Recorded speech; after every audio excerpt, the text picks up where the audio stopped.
Pag nag-cheat sa low carb, what shall we do? Great question. It happens po, no? Basically, kung nangyari na, the most important thing is to get that insulin to be washed out po.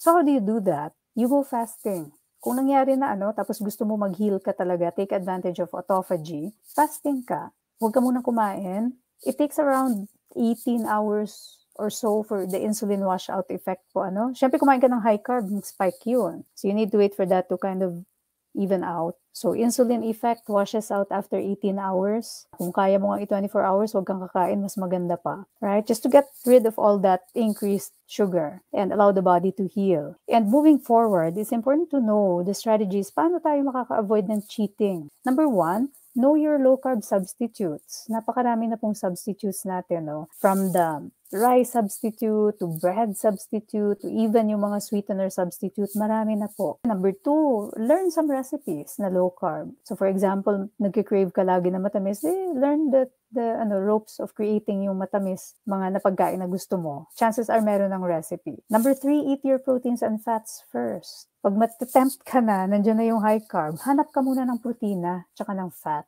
Yun muna una natin kainin. Yun yung dalawa na mahalaga pong kainin muna natin so that we can avoid really indulging in carbs.